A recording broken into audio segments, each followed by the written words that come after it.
जय श्री कृष्ण। आज का विषय है कि ये 3 एकादशी की पारणा करने में समय पर विशेष ध्यान देना चाहिए, अन्यथा व्रत करने से लाभ न होकर उल्टे हानि ही हो जाती है। ये 3 एकादशी हैं: आषाढ़ शुक्ल पक्ष की एकादशी, भादो शुक्ल पक्ष की एकादशी और कार्तिक शुक्ल पक्ष की एकादशी। शास्त्र कहता है कि आषाढ़ शुक्ल पक्ष एकादशी तिथि के दिन अनुराधा नक्षत्र के होने पर उसमें श्री लक्ष्मीपति भगवान विष्णु शयन करते हैं। यदि वह अनुराधा नक्षत्र द्वादशी तिथि के भी दिन हो तो उसमें पारण न करें और द्वादशी तिथि के दिन संगों काल में भी पारण न करें, अन्यथा उसमें पारण करने से किया गया समस्त एकादशी व्रत नष्ट हो जाता है और व्रत करने वाला व्यक्ति नरक जाता है। भादो शुक्ल पक्ष एकादशी तिथि के दिन श्रवण नक्षत्र के होने पर उसमें श्री लक्ष्मीपति भगवान विष्णु करवट बदलते हैं। यदि वह श्रवण नक्षत्र द्वादशी तिथि के भी दिन हो तो उसमें पारण न करें और द्वादशी तिथि के दिन संगव काल में भी पारण न करें, अन्यथा उसमें पारण करने से किया गया समस्त एकादशी व्रत नष्ट हो जाता है और व्रत करने वाला व्यक्ति नरक जाता है। कार्तिक शुक्ल पक्ष एकादशी तिथि के दिन रेवती नक्षत्र के होने पर उसमें श्री लक्ष्मीपति भगवान विष्णु अपनी निद्रा का त्याग करते हैं, अर्थात जग जाते हैं।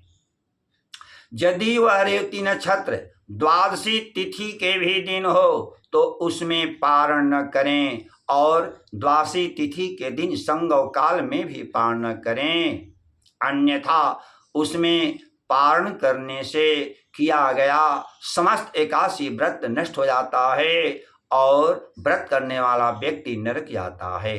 तो फिर इन 3 एकादशी की पारणा द्वादशी तिथि में कैसे करें?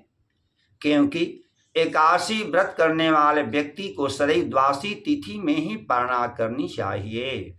तो इस विषय में शास्त्र कहता है कि आषाढ़ शुक्ल पक्ष द्वादशी तिथि के दिन यदि अनुराधा नक्षत्र हो तो उस अनुराधा नक्षत्र के प्रथम चरण को छोड़कर शेष 3 चरण में पारण करना चाहिए, क्योंकि अनुराधा नक्षत्र के प्रथम चरण में भगवान शयन करते हैं। भादो शुक्ल पक्ष द्वादशी तिथि के दिन यदि श्रवण नक्षत्र हो तो उस श्रवण नक्षत्र के मध्य भाग को छोड़कर पहले के चरण में और अंतिम चतुर्थ चरण में पारण करना चाहिए, क्योंकि श्रवण नक्षत्र के मध्य भाग में ही भगवान विष्णु करवट बदलते हैं। कार्तिक शुक्ल पक्ष द्वादशी तिथि के दिन यदि रेवती नक्षत्र हो तो उस रेवती नक्षत्र के अंतिम चरण में पारण नहीं करना चाहिए। अंतिम चरण को छोड़कर शेष शुरू के 3 चरण में पारण करना चाहिए, क्योंकि रेवती नक्षत्र के अंतिम चरण में ही भगवान अपने निद्रा का त्याग करते हैं, अर्थात जगते हैं। अब हम पुनः विचार करें संगव काल पर कि जिस इन 3 एकादशी की पारणा द्वादशी तिथि में संगव काल में नहीं करना चाहिए। तो दिन के 5 भाग होते हैं। पहला भाग है प्रातः काल, दूसरा भाग है संगव काल, तीसरा भाग है मध्याह्न काल, चौथा भाग है अपराह्न काल और 5वां भाग है सायं काल।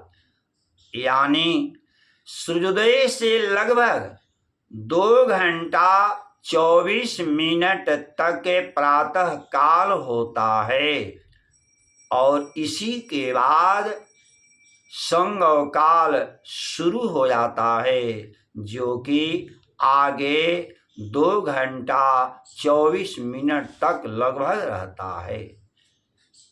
अर्थात सूर्योदय से 2 घंटा 24 मिनट के बाद और सूर्योदय से लगभग 4 घंटा 48 मिनट तक संगव काल होता है। जिस संगव काल में इन 3 एकादशी की पारणा कभी नहीं करनी चाहिए। आभाकाशित पक्षेषु मैत्र श्रवण रेवती संगवे निभोक्तव्यम एकादशी द्वादशः भवेत्। मैत्राद्यपादेष्वपीति विष्णुः श्रवणस्य मध्ये परिवर्तनञ्च पौषान्त पादे विहाते निद्रां तत्रान्न भोजी नरकम व्रजेत्। अंत में सबके मंगल की कामना। ओम स्वस्ति।